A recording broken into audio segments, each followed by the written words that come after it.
അപ്പം സോഫ്റ്റ് ആയിരിക്കണം, ചൂടോടെയും ചൂടാറി കഴിഞ്ഞും. അതിന് 2 കാര്യങ്ങൾ മാത്രം ശ്രദ്ധിച്ചാൽ മതി. അരി നല്ലപോലെ അരയണം, മാവ് നല്ലപോലെ പൊളിച്ചു വാങ്ങണം.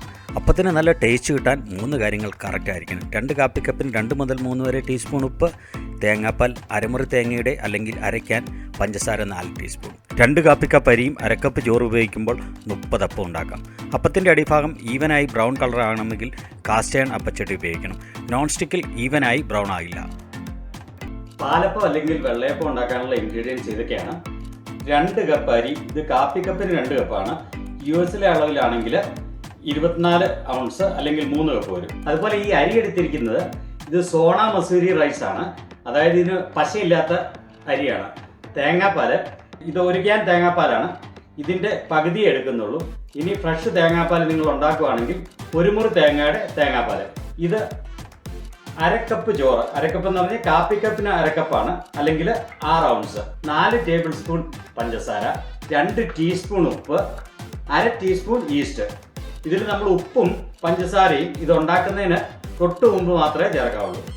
ഇനി ആ അരി ഒരു കുഴിയുള്ള പാത്രത്തിലിട്ടിട്ട് അത് നിൽക്കാനുള്ള വെള്ളം ഒഴിച്ച് നമ്മൾ ഇത് ഒരു 6 മണിക്കൂർ മുതൽ 8 മണിക്കൂർ വരെ കുതിർക്കാൻ വെക്കണം. ഇപ്പോൾ ആ അരി കുതിരാൻ വെച്ചിട്ട് 6 മണിക്കൂറായി. ഇനി ആ അരിയും ഒരു അരക്കപ്പ് ചോറും കൂടെ ഈ മിക്സിയിലിട്ട് നല്ലതുപോലെ അരച്ചെടുക്കണം. അപ്പോൾ ആ അരിയുടെ പകുതി നമ്മൾ മിക്സിയിലിട്ട് എന്നിട്ട് അരയാനായിട്ട് ആവശ്യത്തിനുള്ള വെള്ളം ഒഴിച്ച് വെച്ചിരിക്കുകയാണ്. ഇനി ഇത് നമുക്ക് അരച്ചെടുക്കണം. ആ ഫസ്റ്റ് റൗണ്ട് അരച്ച് കഴിയുമ്പോഴത്തേനും ബാക്കിയുള്ള അരിയും ചോറും കൂടെ ഇട്ട് നമുക്ക് അരച്ചെടുക്കാം. അപ്പോൾ ആ അരിയും ആ ചോറും കൂടെ നമ്മളിവിടെ അരച്ച് വെച്ചിട്ടുണ്ട്. ഇത് നല്ല തിക്കായിട്ടാണ് അരച്ചിരിക്കുന്നത്.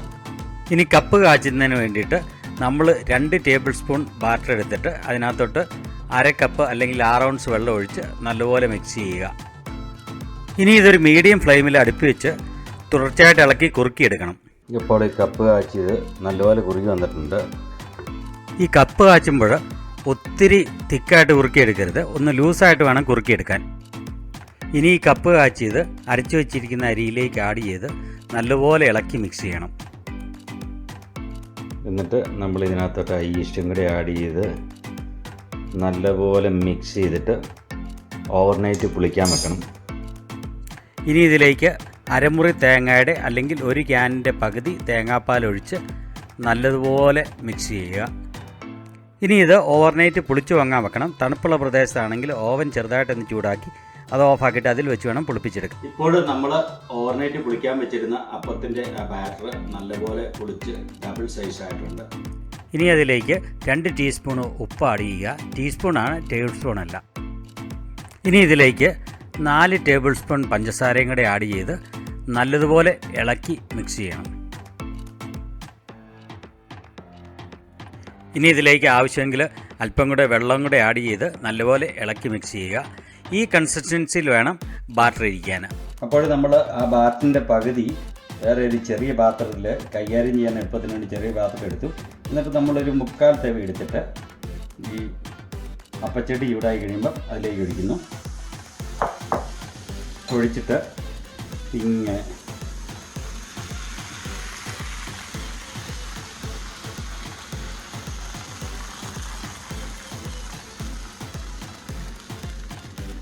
കലക്കി അപ്പം നടുക്ക് കുറച്ചിങ്ങനെ കനത്തിൽ കിടക്കും.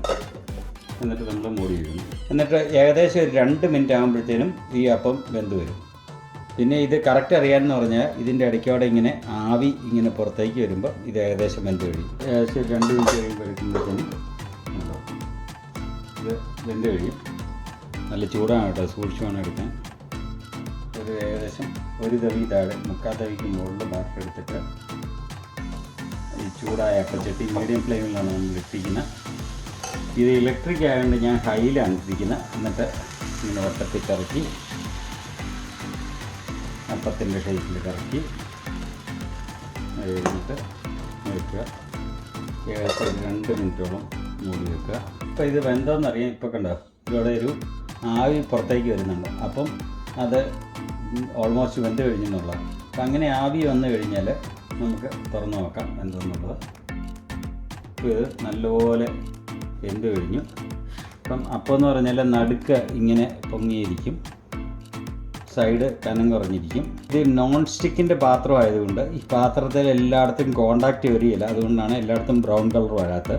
പക്ഷേ ആക്ച്വലി ആ ബ്രൗൺ കളർ വരാതെ ഇരിക്കുന്നതാണ് നല്ലത്. അത്രയും ബ്രൗൺ ആയത് നല്ല വൈറ്റ് ആയിട്ടിരിക്കുന്നത് തന്നെയാണ് നല്ലത്. പിന്നെ നിങ്ങൾ ആദ്യം ഉണ്ടാക്കുമ്പോഴത്തേനും ഇതൊന്ന് മുറിച്ച് നോക്കണം, മുറിച്ച് കഴിച്ച് നോക്കണം. നടുവ് വെന്തോ എന്നുള്ളതാണ് മെയിനായിട്ട് നോക്കേണ്ടത്. നടുവ് വെന്തില്ലെങ്കിൽ അപ്പം അല്പം കൂടെ സമയം ഇടണം എന്നുള്ളത് നമുക്കറിയാം. ഇനി നമുക്ക് ഈ അപ്പം മൊത്തം ഇങ്ങനെ ചുട്ടെടുക്കാം. മുക്കാത്ത ഈ ബാറ്റർ എടുത്ത് അപ്പച്ചട്ടിയിൽ ഒഴിച്ച് വട്ടത്തിറക്കി ഷേപ്പാക്കി 2 മിനിറ്റ് മൂടി വെച്ച് വെന്ത് കഴിയുമ്പോൾ എടുത്ത് മാറ്റി വെക്കുക. അപ്പോൾ നിങ്ങളെല്ലാവരും ഇതൊന്ന് പരീക്ഷിച്ച് നോക്കണം. എന്നിട്ട് ഇഷ്ടപ്പെട്ടെങ്കിൽ ലൈക്ക് അടിക്കാനും എൻ്റെ ചാനൽ സബ്സ്ക്രൈബ് ചെയ്യാനും മറക്കില്ല. Thank you.